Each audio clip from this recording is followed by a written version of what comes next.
ఏది ఆగిన ఆకలి ఆగదు. ఆ టైంకి దానికి వేసేటువంటి ఆహారాన్ని దానికి వేయాలి కనుక ఒక స్థలములో పొట్టు తింటున్నటువంటి పందులను చూసి ఆ పొట్టు తినడానికి కూడా సిద్ధపాటు అయిపోయాడు. అంటే ఎంత దయానీయమైన పరిస్థితిలోకి వెళ్ళిపోయాడు. ఉన్నదా డబ్బు?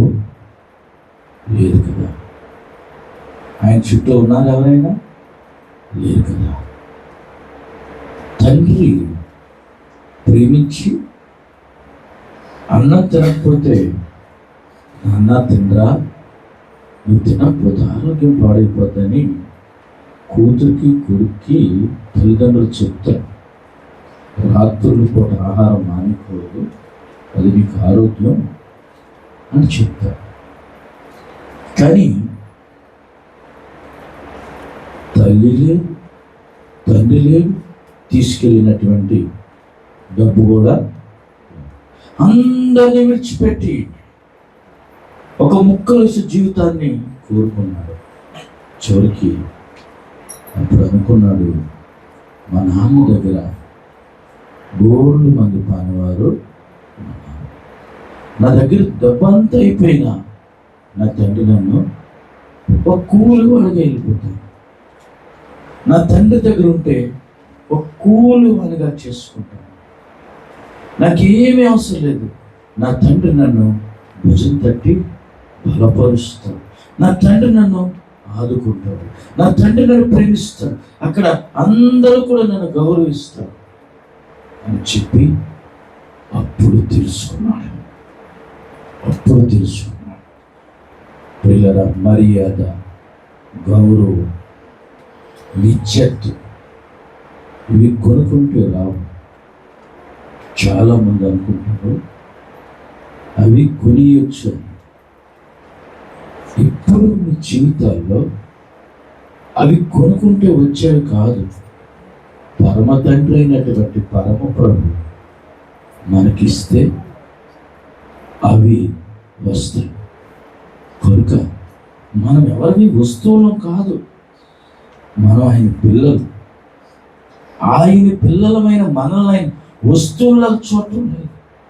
మీరు నా పిల్లలు, మీరు నా బిడ్డలు అని దేవుడు నిన్ను చూస్తున్నాడు. ఆయన పిల్లలమైనటువంటి మన జీవితాల్లో ఆయన తప్ప ఇంకా వేరే వస్తువుకి దేది కూడా సమానమైతే కాదు. చప్పట్లు కొడి దేవుడు. ప్రియమైన సహోదరి సహోదరులరా, చూడండి, జీవితంలో చాలామంది అనుకుంటూ ఉంటారు, ఇది కొని చాలా దినాలైంది, ఇంకా వస్తువు పనికిరాదు, అదొక పెంట మీద వేయాలంటారు. కొంతమంది అనుకుంటారు, ఈ వస్తువు వచ్చిన తర్వాత చాలా వస్తువులు మా దగ్గరికి వచ్చాయి కాబట్టి దీన్ని అమ్మకూడదు, పెంట మీద పాడేయకూడదు, దీన్ని చక్కగా కట్టి ఎక్కడైనా పెట్టి అలా పక్కన పడి ఉంటుంది అని అనుకుంటారు. కొంతమంది అనుకుంటారు, ఇంట్లో ఎందుకు చెత్త పెంచుకోవడం, ఆ చెత్త బయట పడేస్తే మనకి ఆరోగ్యము, మన ఇంట్లో ఉన్నవారికి కూడా ఆరోగ్యమని కొంతమంది అనుకుంటారు. చూడండి, పరిశుద్ధ గ్రంథంలో 2వ అధ్యాయము 19వ వచనాన్ని ఒకసారి మనం చూద్దాం. దాని యొద్దకు పోయే వారిలో ఎవరనో తిరిగి రారు, జీవ మార్గములు వారికి దక్కు. చూశారు, ఈ లోకం అనేటువంటి ఊబిలో మనిషి కొట్టుమిట్లాడుతూ ఉన్నాడు, కానీ ఆ లోకం అనేటువంటి ఊబిలో మృత్యు ఉంటుంది, ప్రేతాత్మలు ఉంటాయి. అక్కడికి వెళ్ళిపోతే మరలా ఎవరు కూడా తిరిగి జీవ మార్గముల వారికి దక్కు.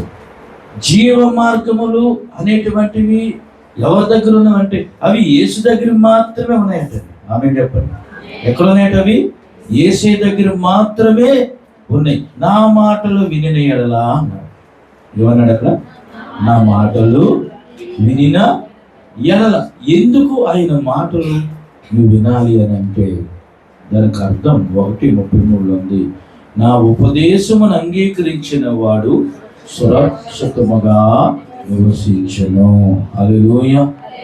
నా ఉపదేశమును అంగీకరించిన వాడు సురక్షితముగా నివసిస్తాడు. అంటే నువ్వు ఎక్కడ చర్చిలో ఉన్నా, నువ్వు ఇంటిలో ఉన్నా, నీ పనిలో ఉన్నా, ఎక్కడ ఉన్నా ఆయన ఉపదేశమును అంగీకరించే మనస్సు నువ్వు కలిగి ఉన్నావు.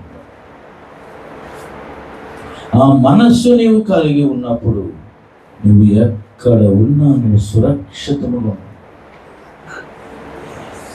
సురక్షితముగా అంటే దేవుడే నిన్ను ఎప్పటికప్పుడు కాపాడుకుంటాడు. అంత సురక్షితముగా నీవు ఉండేలాగా దేవుడు నిన్ను చేస్తాడు. ప్రియులారా, మనం మనుషులను బట్టి ఆలోచిస్తాము, కానీ మన సర్వైండింగ్ అంతా కూడా దేవుడు దూతనుంచుతాడు.